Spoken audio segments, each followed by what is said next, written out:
इस मंच पर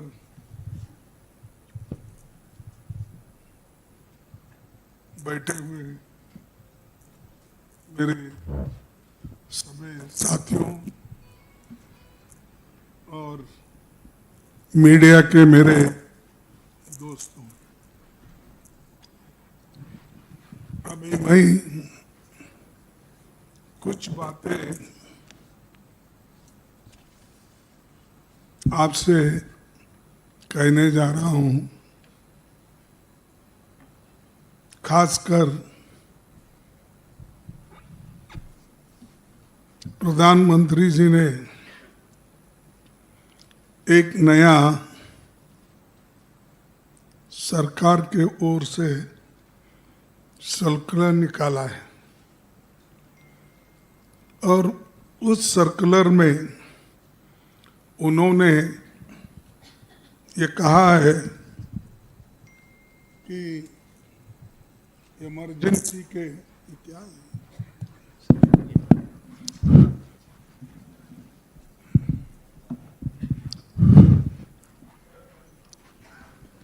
इमरजेंसी के 50 साल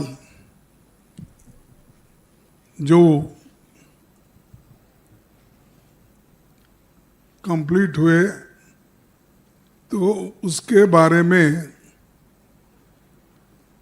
उन्होंने ये कहा कि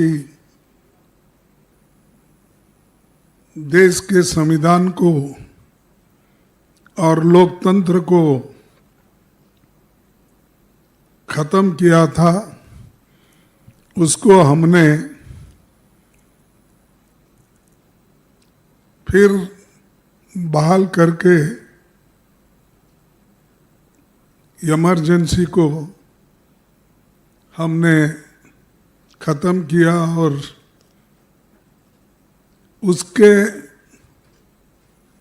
बारे में वो चाहते हैं कि सारे स्टेट में वो बनाया जाए और ये जो संविधान का खातिला हुआ है इसका उन्होंने हर स्टेट में ये प्रचार करने के लिए आज वो हर जगह अपने जो एक लेटर लिखकर, यानी सरकार ने लेटर लिखी और उसमें बहुत कुछ बातें कही है, आप सबको मालूम है, फिर मैं वो दोहराता नहीं। लेकिन मैं इतना ही कहूँगा, जो लोग संविधान बचाओ की बात अब कर रहे हैं, इमरजेंसी 50 साल होने के बाद इमरजेंसी का फिर से वो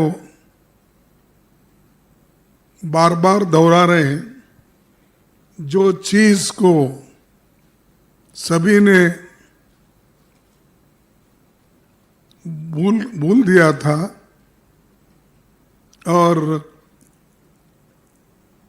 ये जो चीज समाप्त हो गई थी, इसको उछालने के लिए वो फिर कोशिश कर रहे हैं। साथियों, जिनका देश की आजादी के आंदोलन में कोई योगदान नहीं रहा और जिनका संविधान निर्माण में कोई योगदान नहीं रहा, उनके कोई लोग इस संविधान को बनाने में कोऑपरेट नहीं किए, तो हमेशा संविधान के खिलाफ बात करते गए और जो संविधान बाबा साहब अम्बेडकर, पंडित जवाहरलाल नेहरू जी और सभी ने, कांग्रेस के नेताओं ने कॉन्स्टिट्यूएंट असेंबली में बहुत दिन तक बहस करके एक संविधान तैयार किया था, उस संविधान को भी उन्होंने रामलीला मैदान में जलाया और उन्होंने जहां तक कि नहीं बाबा साहब अंबेडकर का पुतला, नेहरू जी का और गांधी जी का फोटो उन्होंने जलाई और वो ये चाहते थे कि जो संविधान बाबा साहब अंबेडकर इन्होंने बनाया है उसमें हमारा पारंपरिक जो संस्कृति है उसके अंश इसमें कुछ भी नहीं है, चाहे वो अपने मनुस्मृति के तत्व हो या वो जो खास करके बीजेपी विश्वास रखती है उन तत्वों का उसमें उल्लेख नहीं है, इसीलिए इस संविधान को हम नहीं मानेंगे। ये कहने वाले लोग आज उनको बुद्धि भगवान ने दी, ये कहूं क्या जनता ने दी, ये कहूं, मगर अब उनको बुद्धि आ गई जब हमारे 1 साल से चल रहा है संविधान बचाओ यात्रा, उससे बीजेपी घबरा गई। घबराने के बाद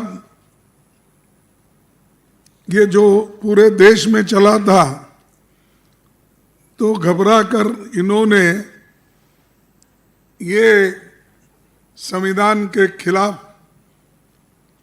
कुछ ना कुछ वो कहना उनको है, तो इसीलिए वो क्या कर रहे हैं कि 50 साल का इमरजेंसी की बात अब कर रहे हैं।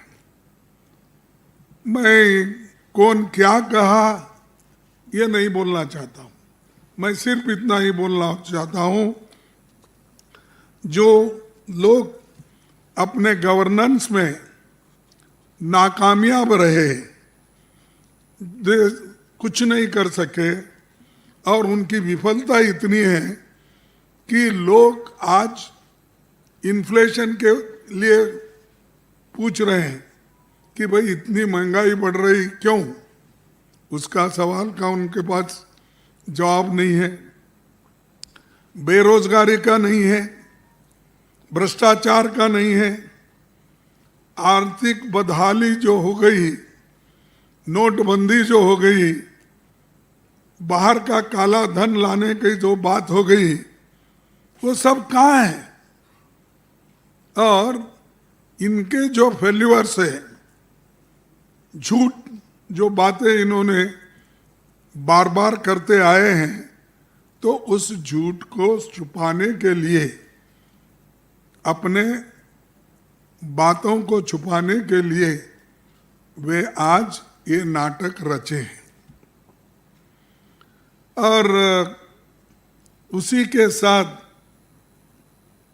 ये लोग गरीबों की भलाई और संविधान के साथ चलने वाले, संविधान की रक्षा करने वाले, मैं ये पूछना चाहता हूं, आप एक तरफ गरीब को गरीब बना रहे हैं, अमीर को और अमीर बना रहे हैं, और गरीब और अमीर के बीच में इतनी खाई हो गई है, इतना गैप हो गया है कि उसको आप कभी भी मिटा नहीं सकते या नजदीक नहीं ला सकते।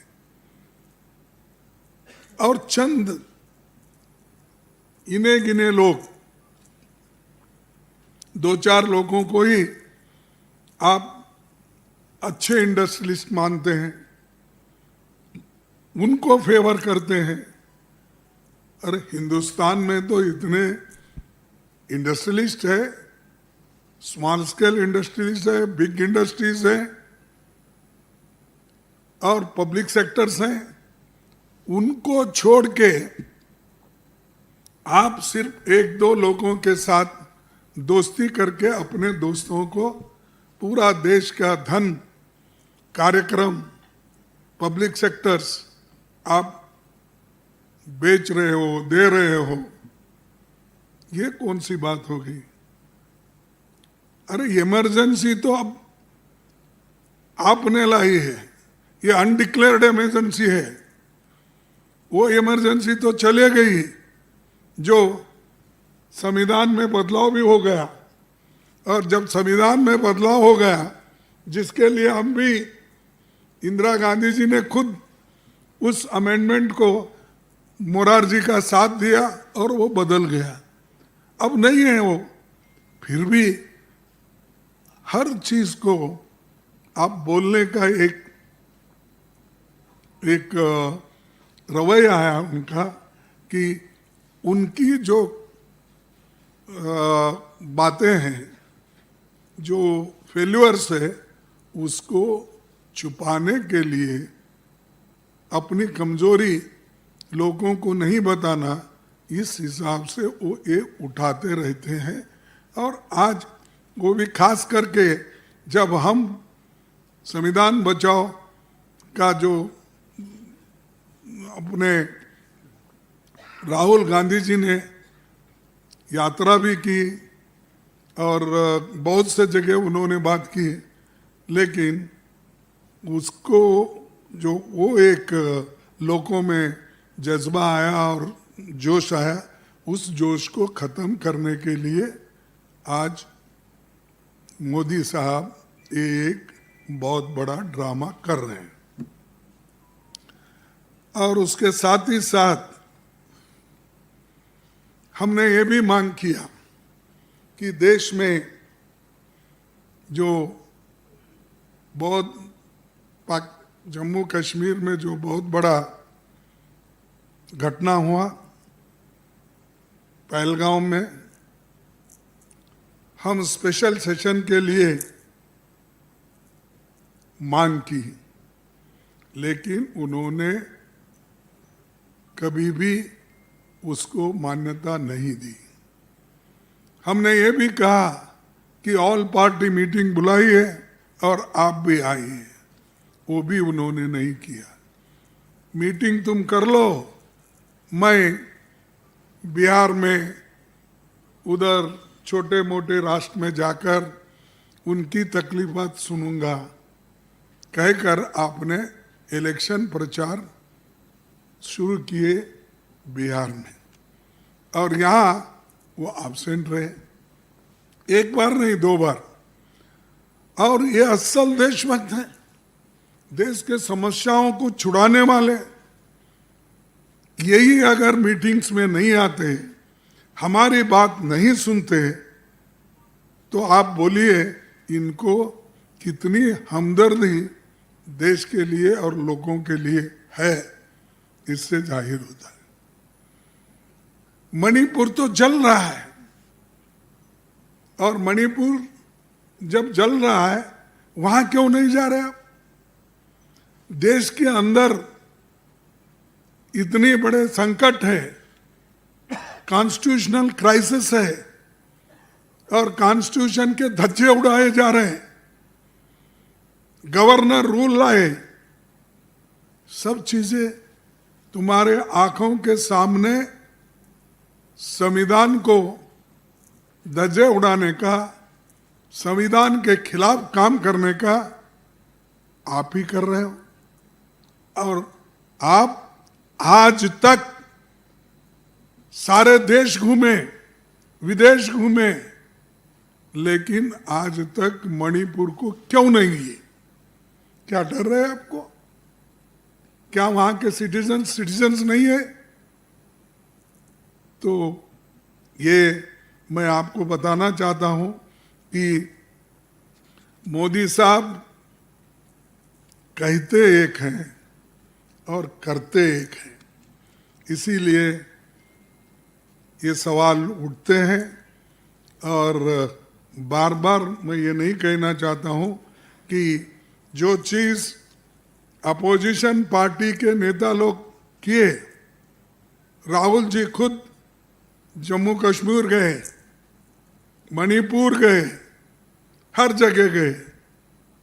आप भी जा सकते थे, आपके पास तो इतने व्यवस्था है सरकार की, कभी किसी प्राइम मिनिस्टर को इतनी व्यवस्था नहीं थी, आज सब आपके पास है। फिर भी आप डरते हो वहां जाने के लिए, अपने लोगों से मिलने के लिए डरते हो। यही डेमोक्रेसी का, लोगों का बचाव करने का तरीका है आपके पास। और तीसरी बात, आज अगर संकट में है, ये जो संविधान है, ये जो संकट में है, आपके वजह से है, किसी और के वजह से नहीं। आप ही इस संविधान को संकट में डालें, आपको देश को बर्बाद कर रहे हैं। और फ्रीडम ऑफ एक्सप्रेशन है, कोई अच्छी बात करता है या कोई अपनी सलाह देता है, देश के हित में अगर पत्रकार बात करता है, देश के हित में अगर कोई लीडर बात करता है, तो कभी भी वो सहन नहीं किए। फ्रीडम ऑफ एक्सप्रेशन कहाँ है? फ्रीडम ऑफ मूवमेंट कहाँ है? छात्र भी अगर कुछ बात करते हैं, उनको देशद्रोही बनाया जाता है। कोई जर्नलिस्ट बात करता है, उसको अंदर डाला जाता है। कोई चैनल, कोई पत्रिका कोई लेख लिखता है देश को सुधारने के बारे में, या उनके गलतियां जो हो रहे हैं वो तो बताता है, उसको भी वो स्वीकार नहीं करते। अरे जिस गवर्नमेंट में टॉलरेंस नहीं है और फ्रेटर्निटी नहीं है और किसी को लिबर्टी नहीं है बोलने का, तो ऐसे लोग हमको बुद्धि देने का, सिखाने का काम नहीं करना चाहिए। ऐसे लोगों से कोई लोग सीखने वाले नहीं। सिर्फ भाषण से पेट नहीं भरता भाई, देश को राशन की भी जरूरत है। लोगों को पेट भरने के लिए अनाज की जरूरत है। इधर ध्यान दो, वो सब छोड़ दिए। कोई उनका चेला बोलता है विश्व गुरु है। अरे गुरु अपनी समस्या ही नहीं सुलझाया, वो ट्रंप बोलता है मैं सुलझाया, बोलता है नहीं। आप बोलो भाई कुछ तो। हाँ, ट्रंप कहता है कि मैं पाकिस्तान और हिंदुस्तान के समस्याओं को छुड़वाया, नहीं तो बहुत बड़ी लड़ाई होती थी, बहुत देर तक चलती थी, अणुबॉम्ब की लड़ाई होती थी, उन्होंने कहा। और इनके मुंह से कुछ नहीं निकला।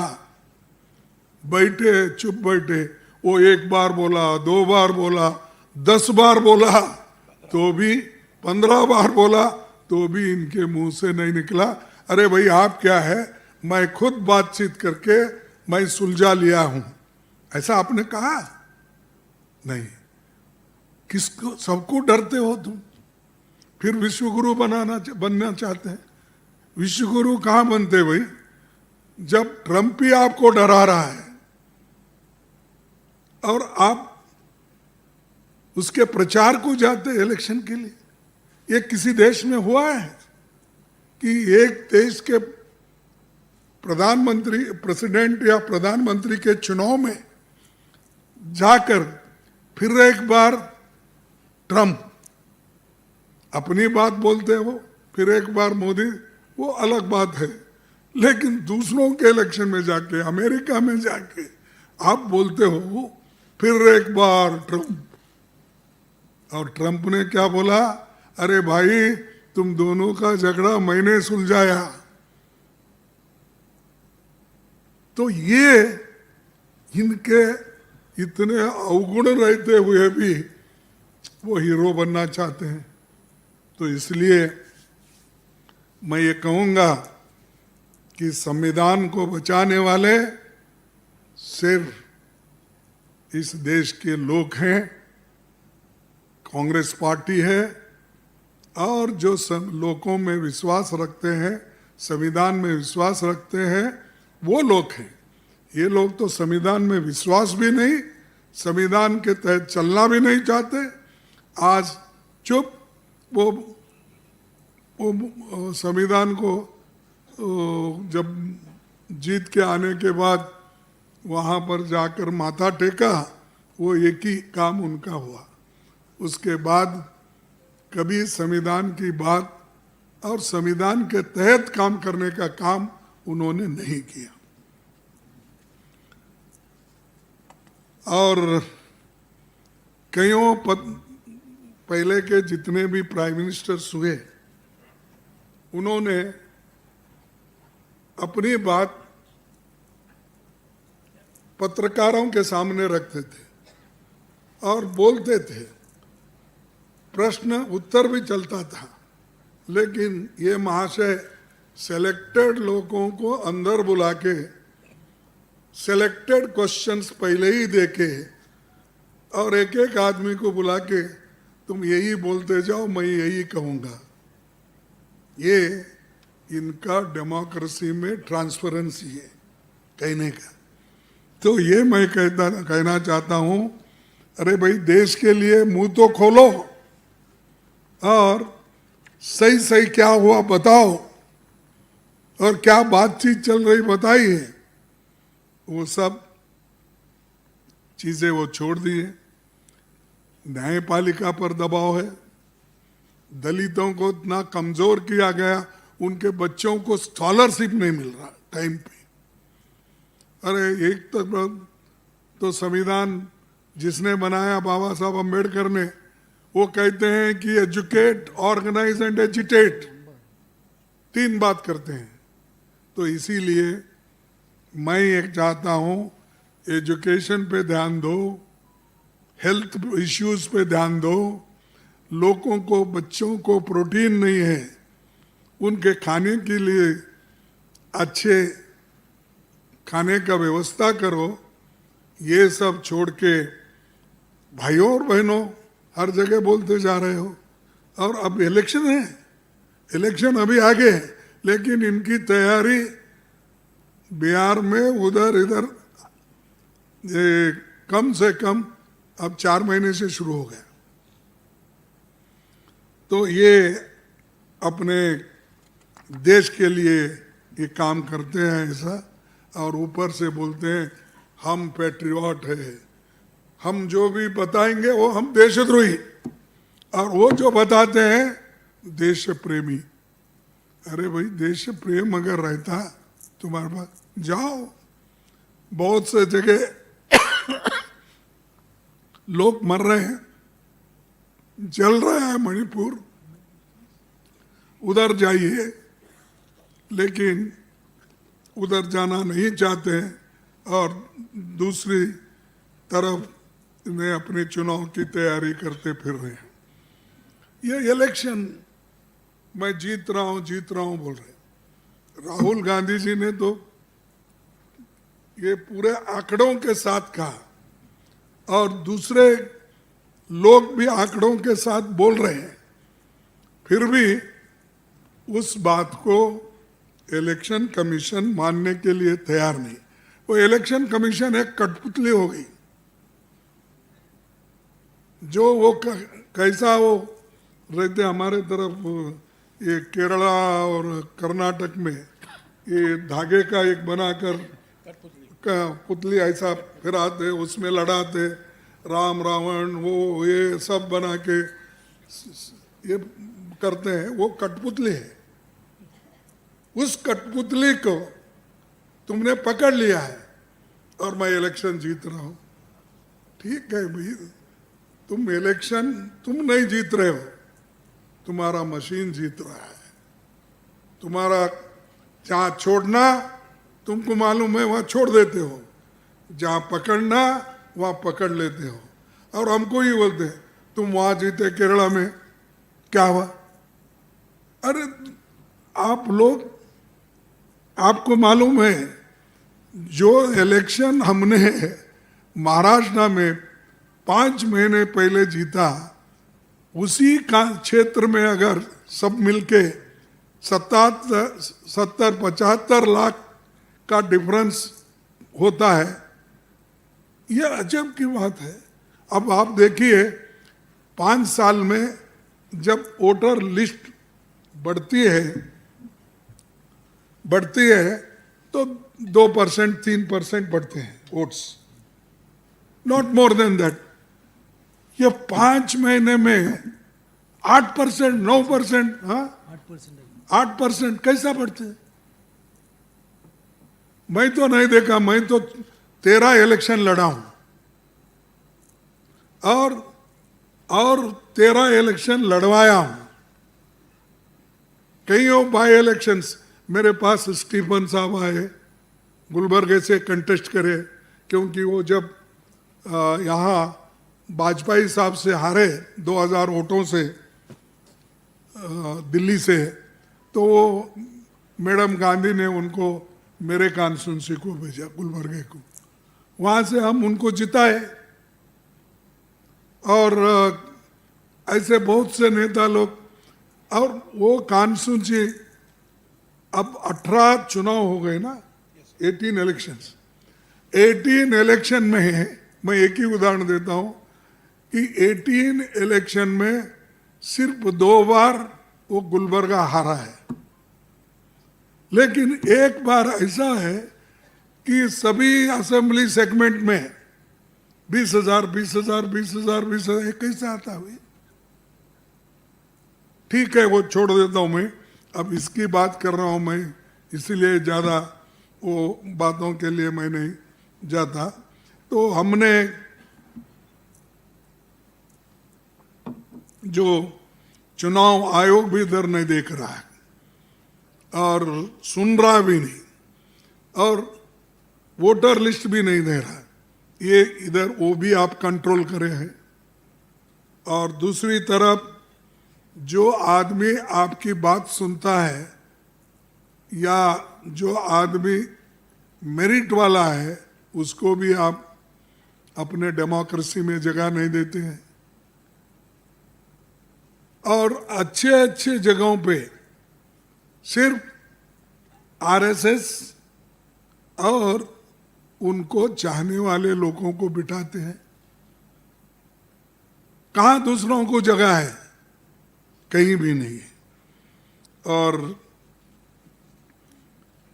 5वीं बात, ये कहते हैं हम कि ये फेडरल स्ट्रक्चर गवर्नमेंट है और हम फेडरल स्ट्रक्चर गवर्नमेंट की मान्यता देते हैं, मर्यादा करते हैं, कहते हैं, लेकिन यहाँ डेमोक्रेसी ऐसी है, ये बीजेपी रूल्ड स्टेट को एक नजरिए से देखने का डेमोक्रेसी, और अपोजिशन रूल करने के स्टेट को एक नजरिए से देखना, दूसरे नजरिए से देखना, वो एक इनकी डेमोक्रेसी की। जब स्कीम आते हैं अपने लोगों को बांटते हैं, नजरअंदाज करते हैं अपोजिशन को। जो पैसे उनको ग्रांट मिलना है बजट से, उस ग्रांट को लेने के लिए इनके पास 10 बार आना, मनरेगा जैसे स्कीम के पैसे लेने को इनके पास आना, और फूड सिक्योरिटी जैसे अमाउंट को भी यहाँ पर आकर लेने के लिए इनके पास फिरना। अरे चाहे विश्वविद्यालय हो, चाहे एजुकेशन के ग्रांट हो, सब इन्होंने जो समय पर भेजना, कभी उन्होंने जो अपोजिशन पार्टी के गवर्नमेंट है वहाँ पर नहीं भेजते। तो ये पीएम साहब का डेमोक्रेसी है, इसीलिए मैं ये कहना पड़ रहा है, तो मैं इससे ज़्यादा नहीं कहूँगा। और पाप बेचारे बोला, क्षमा चाहता हूँ, राज्यपालों की हालत तो ऐसी कर दी है कि जब उठो ये काम करो, करना चाहिए, नहीं करे उसको भी ट्रांसफर हो जाएगा, एक स्टेट से दूसरे स्टेट चले जाएगा। और राज्यपाल जी मैं कभी नहीं देखा, मेरे को भी 54 साल का अनुभव है और पॉलिटिकल पार्टी में काम करने का मेरे को अब कम से कम 57 ईयर से अनुभव है। मैं किसी गवर्नर को बिल रोकने का नहीं देखा। मेरे पास तो हमारे गवर्नर में उमाशंकर दीक्षित जी थे, मैं जब एजुकेशन मिनिस्टर था, सीनियर मोस्ट जो होम मिनिस्टर थे उस वक्त कर्नाटक के वो गवर्नर थे। और उसके बाद में बहुत से पहला हमारे जो शिशु ये अपना राजस्थान के सुकाडिया थे, मोहनलाल सुकाडिया 72 में। तो ऐसे लोग कभी, ऐसे बहुत से नाम ले सकता हूं, ऐसे कभी भी कोई बिल रोक कर सताया नहीं। अब इन्हों जो भी अच्छा बिल जाता है लोगों के हित में उसको वो हमेशा विथेल्ड करते हैं या वापस भेजते हैं। तो ये तरीका उनका है कि अपोजिशन के लोगों को गवर्नमेंट को सताने का, और ये बिल बार बार वापस आते हैं। और उसके बाद में इसीलिए तो सुप्रीम कोर्ट ने फटकार दिया तो भी उनको शायद उसको भी मान्यता नहीं देते। तो ये जो है संविधान और लोकतंत्र की सुरक्षा करने में खुद जनता सक्षम है, ये मोदी जी ने खुद देख लिया है। और 18वीं लोकसभा चुनाव के दौरान उनको आईना दिखाया है। इस बार 400 पार चले गया भाई।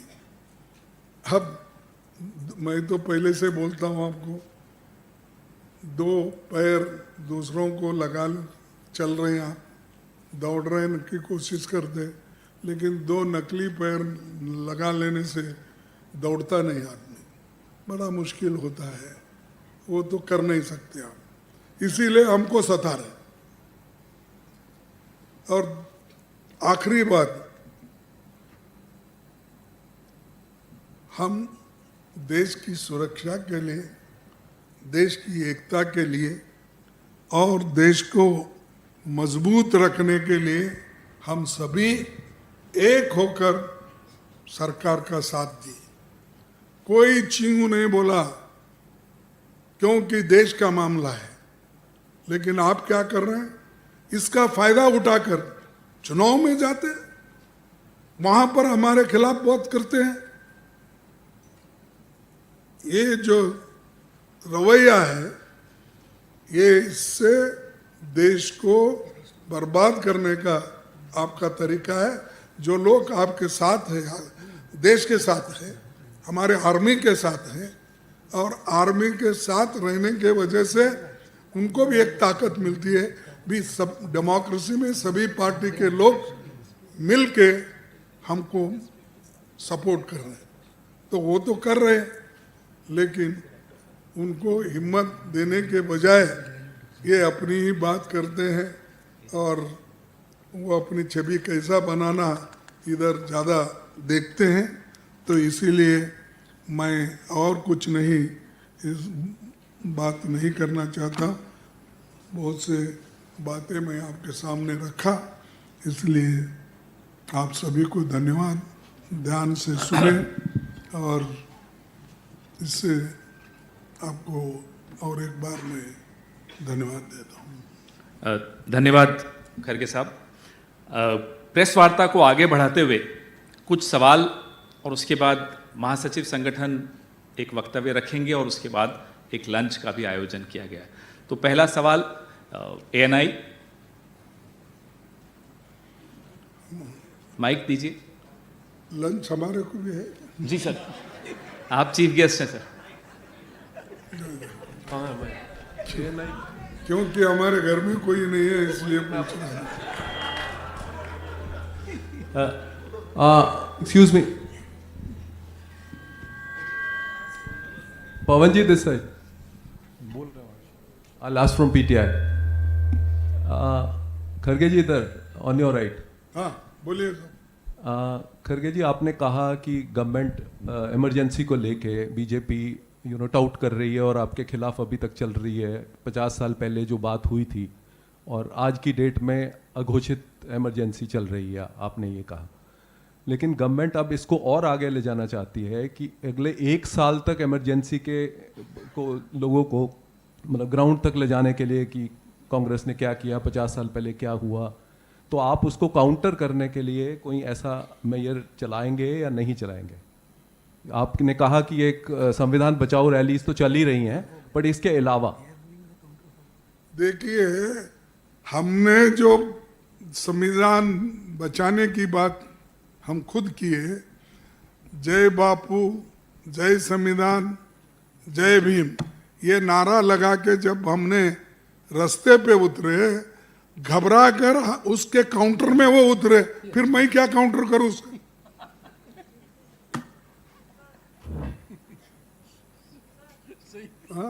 सर पवन सर सवाल ये खड़गे सर ये रहा मैं। हाँ, हाँ सर सवाल ये है। यहाँ से उधर गए ना सब। नहीं सर वो उधर से संजीव सर थे, हाँ, मैं डरता। इसीलिए सर मेरा सवाल ये है कि आपने आज बिल्कुल सरकार को काउंटर किया इमरजेंसी के लिए, लेकिन सरकार की तरफ से कल होम मिनिस्टर ने वक्तव्य दिया, ये बात कही, और आपके जो सहयोगी दल हैं जैसे डीएमके है और समाजवादी पार्टी, उनको भी कटघरे में खड़ा किया कि ये लोग खुद इमरजेंसी के खिलाफ थे, आज कांग्रेस के साथ बैठे हैं, किस कैपेसिटी से बैठे हैं। इस पे भी आपकी एक इंडिया ब्लॉक की यूनिटी के ऊपर भी एक सवाल खड़ा किया। इसको कैसे देखते हैं? और दूसरा ये कि आप लोग अब जब कह रहे हैं कि संविधान को बचाने के लिए सब साथ हैं, सब एक साथ हैं और सरकार एक झूठे प्रचार को कर रही है, तो आप मिलके कैसे इसको काउंटर करेंगे? देखिए, उनको ये समझना चाहिए कि इमरजेंसी की बात करते करते आप उनको कटघरे में ठहरा किया, लेकिन उन्होंने उसको स्वीकार करके वो कहा यस हमसे गलती हो गई, माफी चाहते हैं। और उसके बाद उन्होंने जो इमरजेंसी क्लॉज था, उस इमरजेंसी क्लॉज आर्टिकल 44 कुछ था ना, हाँ 352(1), उसको निकालने का प्रोविजन जब आया, तब इंदिरा गांधी जी ने वो गवर्नमेंट को सपोर्ट करके बोला, कहा कि ठीक है जो गलती है वो गलती हो गई, लेकिन हम वो निकालने के लिए भी वोट करते हैं। उन्होंने वोट किया। फिर उसके बाद चुनाव हुआ। चुनाव होने के बाद इतने भारी बहुमत से इंदिरा गांधी जी चुन के आए कि 2/3 मेजॉरिटी को हार्डली मैं समझ 7 या 8 सीट कम थे, 7 सीट 80 में। तो ये करने के बाद आपको तो मालूम होना चाहिए, लोग इंदिरा गांधी जी को उस वक्त जो बातें कही थी उसके बारे में उन्होंने फिर पार्लियामेंट में जो कहा, और मेरे पास है कैसा हुआ क्या हुआ, ये टाइम नहीं है सब बोलने का, और इतना बोले तो भी आप छापते नहीं, वो बात और है।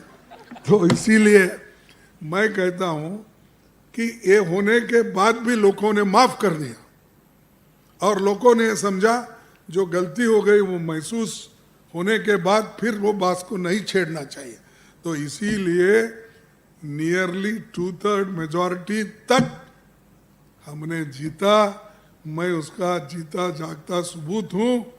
अगर मैं अभी नहीं मरा, मैं इमरजेंसी में भी था, इलेक्शन में भी था, तो हमने जीता। तो इसीलिए आप बार बार वो प्रश्न उठा के आप जीत नहीं सकते। लोगों को मालूम हो गया क्या है क्या नहीं है। मोहित राज दुबे, माइक दीजिए मोहित जी को, फ्रंट रो में।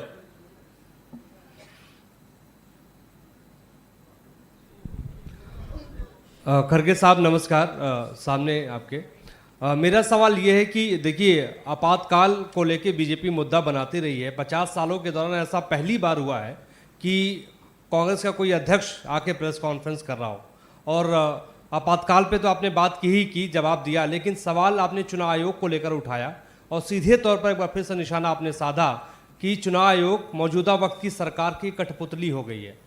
लेकिन दूसरी ओर चुनाव आयोग की ओर से भी कई बार जवाब ये आया है और ये कह रहा है कि राहुल गांधी जो आरोप महाराष्ट्र विधानसभा चुनाव को लेकर लगा रहे हैं, अगर उनको कोई शिकवा है, कोई शिकायत है, तो खुद आए चुनाव आयोग में और जो भी उनकी शिकायतें हैं उसको लेकर वो बात करें। क्या कहेंगे आप चुनाव आयोग के इस जवाब के बारे में? देखो, अब मैं यही कहना चाहता हूँ कि बार बार मुद्दा हमने उठाया इसको दुरुस्त करने के लिए, ये नहीं कि जाके बहस करने के लिए। वहाँ हमने इसमें खामियां है और इससे जनता का नुकसान हुआ है और जनता जो चाहती थी वो कैंडिडेट चुन के इसलिए नहीं आए कि उसमें कुछ गड़बड़ी है, सभी लोगों को मालूम है। और तीसरा आपने क्या पूछा और एक, हाँ चुनाव, देखिए चुनाव आयोग को हम कितने बार जाना, पहले गए बैलेट पेपर के लिए, किया उसने, किसी में हिम्मत थी। और बहुत से जगह जो गड़बड़ियाँ हो गए, हर स्टेट में 1-2 इलेक्शन अपने कॉन्स्टिट्यूंसीज में, वो बहुत से लोग कंप्लेंट दिए, क्या आपने उसको दुरुस्त किया? देखो, आप मोदी जो कहते हैं वही आप करते हैं, इसीलिए हम ये समझते हैं कि thank you very much for your work what you are doing for Modi, for that. Mausami Singh, नहीं सबको कर रहे हैं, पेशेंस। सर इधर पीछे, सर खड़गे साहब हाँ। यहाँ पे। सर ये एक इसी में वही, आप पीछे रहने के बजाय हम लोगों के साथ अगर रहे तो बहुत अच्छा है। न पीछे रह के ढकल दिए तो क्या करूँगा? नहीं सर, इसीलिए कवर करने के लिए आए हैं। हाँ, सर ये इलेक्शन कमीशन का जो आपने कहा कि कठपुतली है, उसी पे एक एक्सटेंशन में एक सवाल था कि आप कह रहे हैं मोदी जी बार बार कह रहे हैं कि हम जीत रहे हैं बिहार में चुनाव, तो क्या आपको लगता है कुछ जाने देते हैं, कुछ राज्यों में चुनाव वो जीतते हैं, कुछ आपको दे देते हैं, तो बिहार में मैच फिक्स हो गया है, इसी को आदेश मिल गया है, क्या आपको लगता है? और दूसरा, आप कह रहे हैं कि मोदी सरकार, मोदी जी जो है ट्रंप से डरे हुए हैं, ट्रंप उनको डरा रहे हैं। उधर शशि थरूर आपके ही नेता उनकी भूरी भूरी प्रशंसा कर रहे हैं मोदी जी की, बोल रहे हैं कि इस ऑपरेशन सिंदूर में डायनेमिज्म और एनर्जी मोदी जी ने दिखाया और उनको बैकअप नहीं मिल रहा है घर पे, यानी कि इशारा कहीं ना कहीं कांग्रेस पर ही है कि सपोर्ट नहीं कर रही है। किसके लिए? मोदी जी को ऑपरेशन सिंदूर में सपोर्ट नहीं मिल रहा है घर पे डिप्लोमेटिक, ये शशि थरूर ने लिखा है सर आर्टिकल। अरे भाई, मैं तो अंग्रेजी मेरे को पढ़ने बड़ा नहीं आता, उनकी लैंग्वेज बहुत अच्छी है, उसीलिए तो हम पार्टी में उनको वर्किंग कमेटी मेंबर बनाया है। तो लेकिन मैं ये कहना चाहता हूँ कि पूरे लोग, अपोजिशन के पूरे लोग मिलके हमने कहा कि देश के आर्मी के साथ हैं, जो हमारा आर्मी लड़ रहा है उसके साथ हैं। तो इसीलिए पहला आवाज मैंने उठाया गुलबर्गे के पत्रकार परिषद में, हम बोले कि देश बड़ा है सबसे, देश के लिए हम सभी लोग मिलके काम करेंगे, पार्टी बात, देश फर्स्ट हमने कहा। वो आप चंद लोग ऐसा कहते हैं मोदी फर्स्ट देश बात, तो अब हम क्या करें उसको? हाँ, एक इसके साथ इनको माइक दीजिए। हमारा सर हेलो नहीं सर, भाई, हमारा मैच किसी से फिक्स नहीं होता, हम हमेशा लड़ते रहते, लड़ते रहेंगे। सर मोदी जी तो फिरते रहते हैं, संविधान से फिक्स है। सर, उनको मैं- क्या है, कभी देश में बैठ के कोई काम किए हैं? कभी किसी को बुला के बात करे हैं? किसी सभा में जाके, रेडीमेड सभा रहती है, सरकार का पैसा रहता है, जाए भाषण करे चले। तो ये लोगों से देश की भलाई नहीं होती। ये सिर्फ भाषणकार हैं, कीर्तनकार हैं। इनकी कीर्तन अच्छी होती है, चंद लोग जाके सुनने की वो आदी होते हैं कीर्तन में। अगर आपको भी मौका मिला, प्लीज जाकर कीर्तन में बैठिए और सुनिए थोड़ा। Sir, this is an associated question that Shashi Tharoor is your CWC member and he is continuously praising Modi in abroad also and also in his article. Do we expect any किधर है action? आप? Do we expect any action against Tharoor? Sir, इधर से। Kerala media sorry, हाँ, केरला ने भी देश का media. Sir, what I asked is that Tharoor is your CWC member and he is continuously praising Modi in abroad and through his articles. Do we expect any action against him? देखो, जिसको जो लिखना आता है वो वैसा लिखेंगे। उसके बारे में हम अपना दिमाग खराब नहीं करना चाहते हैं या उसमें हमारा दिमाग लगाना नहीं चाहते। हमारा एक ही टारगेट है, देश में यूनिटी रहो, देश की सुरक्षा रहे और देश के लिए हम लड़ते रहेंगे। पहले भी हम लड़े हैं, आगे भी हम लड़ेंगे। किसी के बात के और ध्यान देने की जरूरत नहीं। पूछिए। Sir are you afraid to take action against Shashi Tharoor? Shashi Tharoor ने बोल रहे मोदी सबसे बड़ा एसेट है। Already responded. प्रदीप, ये देखिए, ये सुनिए आप, मैं आपको बोलता हूँ, डर रहे हैं, कर रहे हैं, किसके लिए डरते हैं? पार्टी है हमारी, वी आर देयर, डोंट। अरे maybe there are nearly 34 working committee members, 34 permanent invitees, nearly 30 people special invitees. तो अब वो बोल रहे हैं, उनके इच्छा के अनुसार वो बोल रहे हैं, उसमें हम बार बार उस बात को दोहराने की जरूरत नहीं। हमको चिंता लगी है देश को कैसे बचाए। अगर किसी को और की चिंता है तो उनके बाद आप पूछ सकते हैं उनको। खड़गे जी नमस्कार। मेरा दो सवाल हैं। तो जो खास तौर से ट्रंप वाली बातचीत रही है और जिस तरीके से विदेश सचिव की ओर से ये जानकारी दी गई थी कि जो फ़ोन कॉल हुई थी उसमें सीधे तौर पर ट्रंप को बताया गया था कि इसमें ना तो मध्यस्थता हुई और ना ही इसमें कोई दबाव डाला गया, तो पूरी तरीके से खारिज कर दिया गया था। और उसके बाद ट्रंप ने जो कहा ये उनकी घरेलू राजनीति की वजह हो सकती है। दूसरा सवाल यह है कि जो बैलेट पेपर की मांग की गई थी कि चुनाव हम इस पर कराएंगे, अब ईवीएम पर सवाल उठते रही हैं, बिहार चुनाव सामने है, क्या एक बार फिर से इसको लेकर कोई गुंजाइश बचती है पार्टी के सामने, इस चुनाव को लेकर आप बैलेट पेपर की मांग करें, चुनाव आयोग के पास जाएं? देखो, बार बार जो भगवान हमको दर्शन ही नहीं देता, बार बार उसके पास जाके क्या क्या बोलते हैं वो, ये मांगने का नहीं, मन्नत मांगने का क्या है?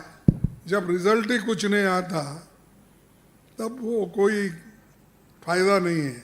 जब जरूरी है फिर ऑल पार्टी को पूछ के जो करना है करेंगे।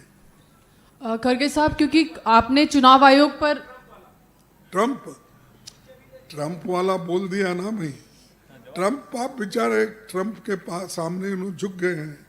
और ट्रंप तो अपना जो स्टाइल में बोलना है, कभी अपना ये इसके स्टाइल में बोलता है, क्या है अपना, नहीं जी, वो ये रहता ना बड़े ग्राउंड पे वो हाँ, वो मारते रहता है, कभी बात करते रहता है। तो इसीलिए अब वो अपनी बात तो खुल के 15 दफा बोला। अगर तुम्हारे तरफ से अगर कोई एक बार भी रिस्पांस नहीं आता तो फिर क्या कहें हम? तो इसलिए छोड़ दो। उसके बाद ट्रंप अपनी बात बोलते ही रहेगा, मोदी चुप रहते ही रहेंगे। खड़गे साहब, क्योंकि आपने चुनाव आयोग से मैच फिक्सिंग की बात की, कहा कि चुनाव आयोग कठपुतली है, तो ऐसे में पिछले कई सालों से ये आरोप मुख्य विपक्षी दल होने के नाते आप सरकार के खिलाफ लगा रहे हैं, तो कब तक आप हारने के लिए चुनाव लड़ते रहेंगे? अगर आपको लगता है कि चुनाव जो है वो फिक्स है और चुनाव आयोग आपकी सुन नहीं रहा है, आप पूरे विपक्ष को क्या लामबंद करके कुछ इस मसले पर करने का प्रयास करेंगे? देखिए, हमने पूरी कोशिश की, कानून के तहत भी कोशिश किए, आज भी कोशिश करते रहेंगे, लेकिन ये अगर गवर्नमेंट ठान ली जो गलती हो रही है वो गलती को ही अगर आगे लेके चलना है, और इलेक्शन कमीशन भी उन्हीं के इशारों पे अगर वो चलती है तो उसको दूसरा दवा नहीं है, जनता ही वो दवा दे सकती है। और हम जनता के पास बार बार जाएंगे, वो मशीन से हारने दो, किसी से हारने दो या लगाने दो, ये उन पर छोड़ेंगे, लेकिन हम तो लड़ते रहेंगे, आगे भी लड़ेंगे। सर मेरा सवाल है, मैं कनिका बात कर रही हूँ न्यूज़ इंडिया से। सर आप लोग जब जब चुनाव आयोग पे सवाल खड़े करते हैं, बीजेपी खास तौर पे बोलती है कि जिन राज्यों में कांग्रेस पार्टी जीत जाती है वहाँ पे चुनाव आयोग पे कोई सवाल खड़े नहीं होते, लेकिन जिन राज्यों में विपक्ष की पार्टियों को हार मिलती है वहाँ वो चुनाव आयोग पे सवाल खड़े करते हैं। तो ये दोहरा मापदंड क्यों है कांग्रेस पार्टी का? अरे हमारा दोहरा नहीं, हमारा भी अगर जीता है तो तुम चुप बैठे हैं, हम जीते हैं। अगर वहाँ भी आप यही करते तो देखिए, सवाल ऐसा नहीं तुम वहाँ जीते इसलिए ऐसा, तुम्हारे इलेक्शन प्रोसीजर में ही डिफेक्ट है। तुम क्यों, सारी दुनिया बैलेट पे चल रही है तो आप क्यों नहीं करते, मेरा ये सवाल है। ठीक है, मैं जीता, वो जीते, इन्हों जीते, आप, हमारी मांग है बैलेट पेपर से चुनाव करो, और सारी दुनिया कर रही है। अमेरिका कर रही है, ऑस्ट्रेलिया कर रही है, इंग्लैंड कर रही है, कौन सा देश आप बताओ कि इस पे कर रही है, कौन सा बड़ा देश? इसीलिए मैं ज़्यादा, हमारे विचार ये है, हमने आपको बोल दिया है और हम ये डिमांड करते ही रहेंगे। अब चल रहा, अब देखना कितने दिन चलता है। संजय मिश्रा। खड़गे साहब, आपने सारे मुद्दों की बात की। संसद में विपक्ष के मुद्दों पर चर्चा को लेके विपक्ष एकजुट रहा। इधर है खड़गे साहब, इधर। लाइट मेरे आंखों के ऊपर बहुत गिर रहा, आप जरा अच्छा, हाँ बोलिए साहब। संसद में विपक्ष कई मुद्दों पर चर्चा की लगातार सत्रों में मांग करता रहा है और कई बार विपक्ष की मांग नहीं मानी गई है। तो आपने जो मुद्दे उठाए, क्या लगता है कि बाकी जगह तो नहीं, लेकिन क्या संसद में लगता है कि लोकतांत्रिक व्यवस्था और लोकतांत्रिक परंपरा ठीक से काम कर रही है? देखो भाई, हम तो ठीक से काम करने के लिए ही पार्लियामेंट में आए हैं कि वो हमारे मुद्दे सुने, हमारे तकलीफात सुने, किसानों के मुद्दे सुने, इन्फ्लेशन का मुद्दा सुने, अनएम्प्लॉयमेंट का मुद्दा सुने। ये रखते ही जा रहे हैं, लेकिन वो सुनने को तैयारी नहीं है। तो बार बार कहना हमारा फर्ज होता है कि जो रिप्रेजेंटेटिव करके हमको भेजे हैं जो लोग, जो जनता, हमारा फर्ज होता है कि बार बार हम बात करेंगे। लेकिन उनको एक आदत है, क्या है कि मेजॉरिटी है, सही बात भी अगर वहाँ रखते हैं तो वो क्या करते हैं कि झगड़ा निकाल कर कुछ ना कुछ गड़बड़ करके हम लोगों को बाहर ढकलते हैं, वो अंदर रह के काले कानून पास कर लेते हैं। तो इसीलिए अब हम तो हर मुद्दा उठाने की इस बार भी कोशिश करेंगे।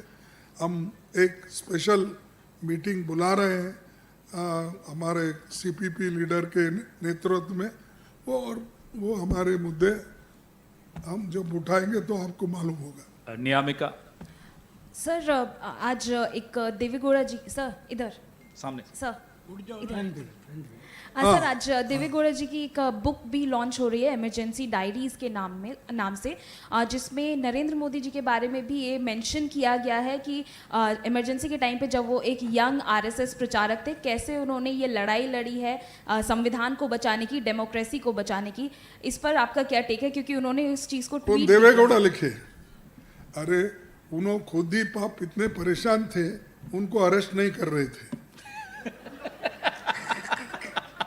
तो खुद परेशान थे, तो देवराज अरस के पास जाकर बोले कि सभी लोग अंदर जा रहे हैं, मेरे को बाहर रखें। हाँ, 10 साल की अघोषित इमरजेंसी कब खत्म होगी? जनता बहुत तंग आ गई है। चुनाव पारदर्शी नहीं होते हैं, संविधान की बात मानी नहीं जाती, और जनता का मानना ये ढोल सरकार है। देखिए, हम पूरी कोशिश कर रहे हैं ऐसी सरकार को हटाने की। अगर आप हमारे को और 25 सीट देते तो ये हट जाते थे, लेकिन क्या करना, कभी कभी अच्छे लोग भी गलत काम करते हैं और हमको 25 सीटों से यहाँ पीछे रहना पड़ा। तो ठीक है, फिर कोशिश कर रहे हैं, आपकी मदद की ज़रूरत है, आप सभी लोग हमारे साथ रहेंगे तो ज़रूर हम अपना जो मंजिल हासिल करेंगे। मैं केसी वेणुगोपाल जी से आग्रह करूंगा कि वो अपना वक्तव्य रखें। Thank you very much.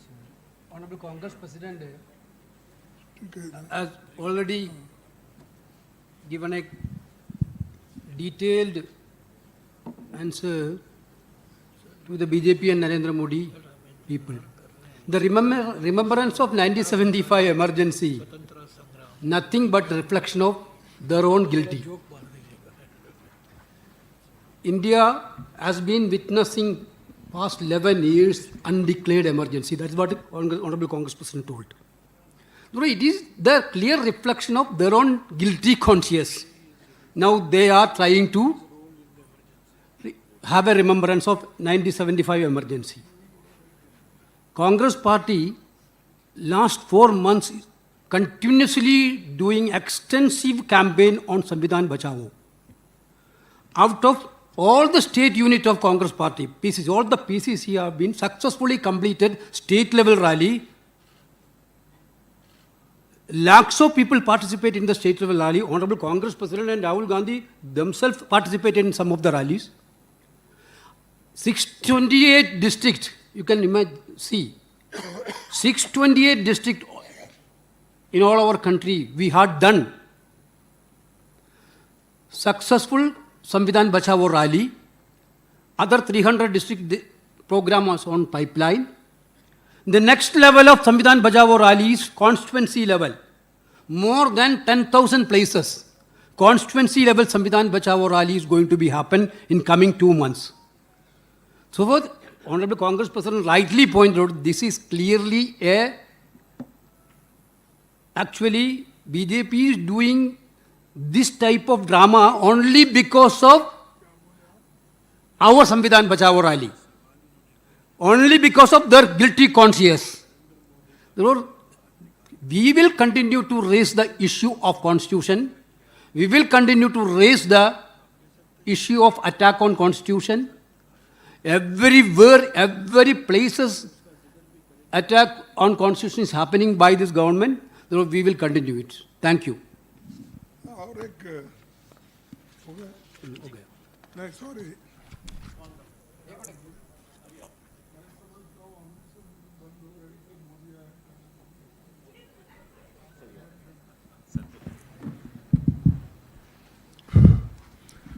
नहीं, थैंक यू वेरी मच, क्योंकि आपने बहुत कुछ सुना और ये प्रेस कॉन्फ्रेंस बहुत लंबा चला, लेकिन क्वेश्चन आंसर्स भी बहुत लिए, क्योंकि आप साहब बोल रहे थे सिलेक्टेड है क्या? नहीं, हम तो इलेक्टेड हैं। Sir, for the past 11 years, they didn't even get a chance to have a press conference with the Prime Minister like this. You have answered all the questions now. No. तो ये सुने, और आपने question पूछा था कि मोदी जी के बारे में किताब लिख रहे, क्या उस किताब में मोदी जी और उनके लोगों का आज़ादी में क्या रोल था ये भी आ रहा है, और इमरजेंसी में जो उन्होंने क्या क्या किया, और उनके जो आरएसएस के लोग क्या खत भेजा प्राइम मिनिस्टर को, और नहीं ये तो है, मैं उसी लिए बोल रहा हूँ, ये खत भेजा ये भी आ रहा है उसमें। मैं सच्ची है, क्योंकि बहुत सी चीज़ें मालूम नहीं है और हम छेड़ना नहीं चाहते, इसलिए छेड़ना नहीं चाहते। एक व्यक्ति कोई अपने पैर पे कुछ हासिल किया है तो उसको वो बुरा हो अच्छा हो कुछ भी उसको ख़त्म नहीं करना, लेकिन तुम्हारे आरएसएस के संघ चालक जो देवराज थे वो क्या लिखा उन्होंने, मैं देवू सर्कुलेट करूं? नहीं, ये लोग जो उनके घबरा कर खुद ही वो उस वक्त अपनी बात ये चाहते थे कि इमरजेंसी के लिए, लेकिन हम ये चाहते कि समर्थन के लिए, मैं नहीं बोल रहा हूँ, क्षमा कीजिए, समर्थन नहीं, कि ये सब लोग उस वक्त क्या कहे कैसे हैं सबको मालूम है। अगर देवेगौड़ा के किताब में ये आया तो बहुत अच्छा है, और ये लेटर भी अगर प्रिंट हुआ बहुत ही अच्छा है। आपको धन्यवाद। Thank you.